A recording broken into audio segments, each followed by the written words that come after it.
मसीह में प्रियो सबको प्रभु यीशु मसीह के मधुर नाम से नमस्कार। Praise the Lord. प्रियो, आप सब कैसे हैं? उम्मीद है सब लोग अच्छे हैं और प्रभु में जुड़े हुए हैं। तो चलिए आज का सुसमाचार का भाग हम देखते हैं। आज का सरमन है लूका की सुसमाचार अध्याय 2 वचन 41 से लेकर वचन 52 तक। Saint Luke chapter 2 verses beginning from 41 to 52। प्रियो, इसमें हम देखते हैं कि इसका शीर्षक में लिखा गया कि बालक यीशु मंदिर में। जी हाँ, बालक यीशु मंदिर में। और आज संडे का थीम है family dedication Sunday, family replica of the kingdom of God. परिवार समर्पण रविवार, परिवार परमेश्वर के राज्य की प्रतिकृति, परिवार परमेश्वर के राज्य की प्रतिकृति। तो मेरे प्रियो, इस भाग किसी से अनजान नहीं है, सब लोग जानते हैं, बहुत बार पढ़े हैं, बहुत बार सीखे हैं और बहुत बार प्रचार भी किए हैं। तो परंतु मैं इनमें से कुछ बातों को कहना चाहूंगा। तो मेरे प्रियो, फसह के पर्व को मानना यहूदियों के लिए बहुत जरूरी था। और जो लोग कि यहूदी पुरुष 12 साल से अधिक होंगे और यरूशलेम से 25 किलोमीटर के अंदर वास करते होंगे, उनके लिए तो जाना बहुत ही अनिवार्य रहता था। और जब यहूदी पुरुष, यहूदी लड़का 12 साल से अधिक होता, वो यहूदियों की हर व्यवस्था और परंपराएं के अधीन आ जाते और उनको मानना, उनके अनुसार चलना भी उनका एक व्यवस्था था। तो यहूदी पुरुषों ने जो भी 12 साल से ज्यादा होते, पृथ्वी के कहीं भी हो, उनका एक मकसद रहता था, उनका एक लक्ष्य रहता था कि अपनी जिंदगी भर में कम से कम एक बार इस फसह के पर्व के लिए यरूशलेम को आए। उनका एक मकसद रहता था, उनका एक लक्ष्य रहता था। तो स्वाभाविक बात है, जब यीशु मसीह भी 12 साल के होते हैं, उनको भी अपने माता पिता यानी कि यूसुफ और मरियम उनको इस मंदिर में फसह के पर्व के लिए लेके जाते हैं। तो हम सोच सकते हैं जब पहली बार यीशु मसीह वहां पे गया होगा और जो भी पहली बार उस पर्व के लिए जाते होंगे, उनके मन में कितना उत्सुक होगा, कितना एक अच्छा लगता होगा कि इस पर्व को देख के, इस भीड़ को देख के। तो प्रियो, ये बात हमें समझ में आ जाती है कि यीशु मसीह को यहाँ पे लेके जाते हैं और पर्व मनाते हैं। परंतु सबसे हैरान करने वाली बात उस समय आती है जबकि मरियम और यूसुफ यीशु मसीह को अपने साथ नहीं पाते हैं। तो हम ये देखते हैं कि हम ये सोचते हैं कि ये यूसुफ और मरियम का लापरवाही था कि वो अपना बेटा का ध्यान नहीं रख सकते, अपने बेटा का ख्याल नहीं रख सकते। परंतु ऐसा नहीं था। आमतौर पे ऐसा होता रहा कि जो महिलाएं थी वे इस पर्व से थोड़ा जल्दी निकलते, क्योंकि वे धीरे धीरे चलती रहे। उसके बाद बहुत देरी के बाद उनके जो हस्बैंड्स थे यानी कि पुरुष लोग, वे उनके पीछे चलते और लगभग एक दिन की यात्रा के बाद ही वे लोग मिलते। तो मरियम सोचती थी कि ये बेटा यीशु अपने पिता के साथ होंगे, और यूसुफ भी ऐसा सोचता कि यीशु मरियम के साथ होंगे। परंतु जब वे दोनों शाम को मिलते हैं कि यीशु उनके साथ नहीं थे, तो वे लोग ढूंढने लगते हैं, यहाँ वहाँ घूमने लगते हैं, फिरने लगते हैं, परंतु उनको कहीं भी नहीं पाते हैं। तो वे लोग हैरान हो जाते हैं कि वाकई में यीशु गया कहाँ।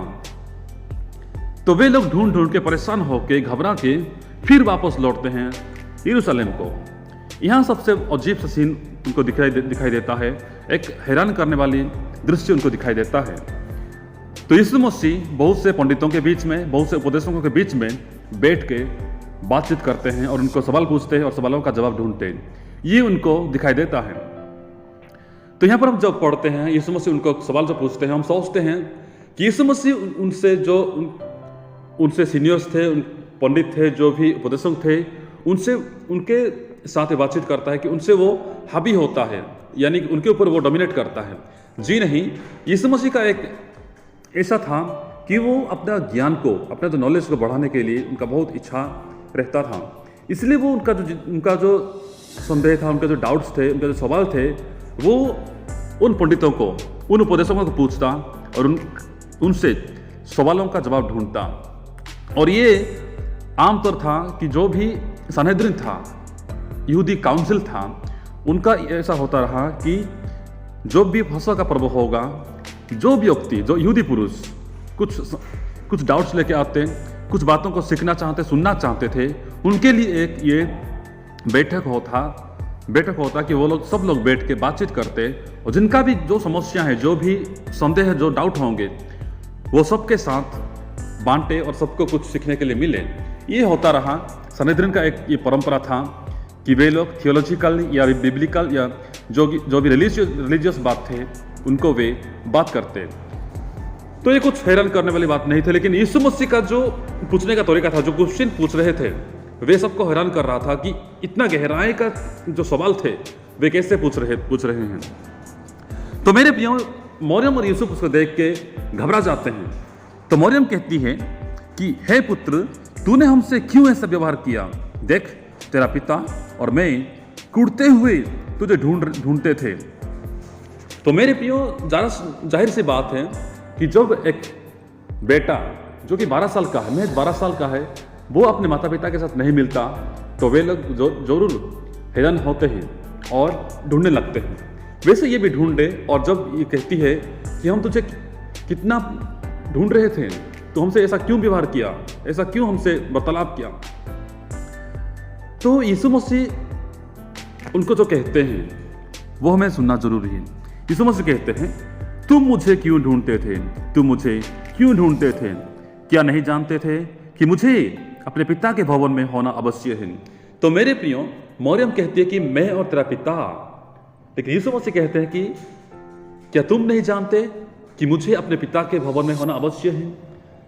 तो मेरे प्रियो, यहाँ पे पिता का जो स्थान है, जो दर्जा है, यीशु मसीह अपने पिता परमेश्वर को देते हैं। जी हाँ, इस मानविक पिता को दर्जा ना देके वो उस पिता को दर्जा देते हैं, यानी कि आदर के साथ परमेश्वर को पिता कहते हैं और पिता के भवन में रहना अवश्य है, ये कहते हैं।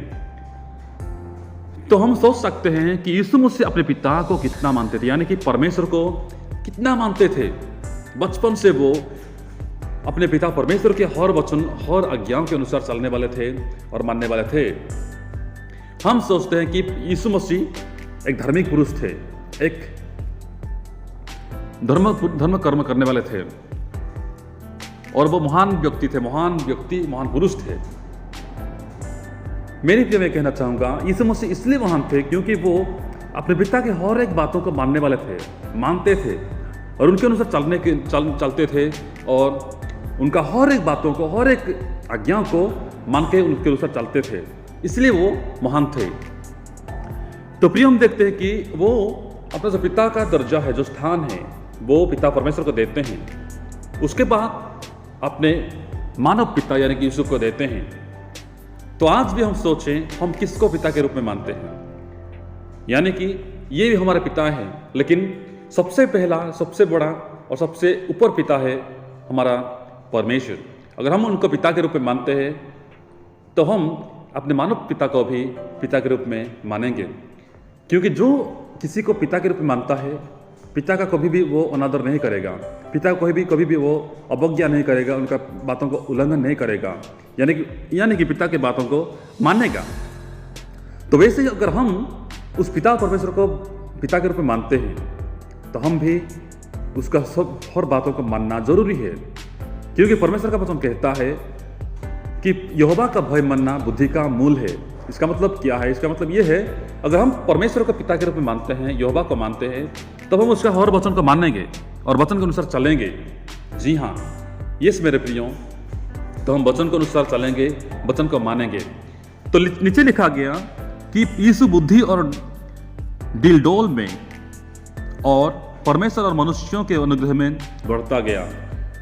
तो मेरे प्रिय, जब हम परमेश्वर को मानते हैं अपने पिता के रूप में, तो हम भी परमेश्वर की दृष्टि में और मनुष्यों की दृष्टि में अनुग्रह के साथ बढ़ेंगे। हाँ मेरे प्रियो, तो आज हमारे परिवार कैसा है? हम परिवार को देखें, परिवार कैसा है, क्योंकि लिखा गया हमारा आज का है परिवार समर्पण रविवार। आज हम परिवार को प्रभु में सौंपे, क्योंकि परिवार को देख के ही लोग जानते हैं, कि लोग पहचानते हैं कि हाँ, ये परिवार सच्चा परमेश्वर का परिवार है, ये परिवार परमेश्वर को मानने वाले परिवार है, और ये परिवार को देखना बहुत जरूरी है। और हम दूसरे लोगों के लिए एक नमूना बने, अपने परिवार के द्वारा, अपने ज़िंदगी के द्वारा हम यीशु मसीह का संदेश को दूसरों तक पहुंचाएं। हाँ मेरे प्रियो, यहाँ पर देखें कि यीशु मसीह को वे लोग ढूंढते हैं, लेकिन यीशु मसीह कहता है कि मुझे अपने पिता के घर में होना अवश्य है। यानी कि हम उस पिता को भी मानना बहुत ज़रूरी है। वो हम सबका पिता है। जी हाँ, वो हम सबका पिता है। तो मेरे प्रियो, आज हम सब ये फैसला करें, हम ये तय करें कि हम किसको पिता के रूप में मानते हैं। अगर पिता के रूप में मानते हैं तो उनका हर बातों को, हर आज्ञाओं को मानना जरूरी है और उनके अनुसार हमें चलने की जरूरत है। तो प्रभु हम सबको ये छोटे से वचन से आशीष दे। आप भी इस वचन को पढ़ें और प्रभु की महिमा करें, प्रभु की बढ़ाई करें। अपने बहुत सारे ख्याल रखिएगा। प्रभु हम सबको आशीष दे। धन्यवाद।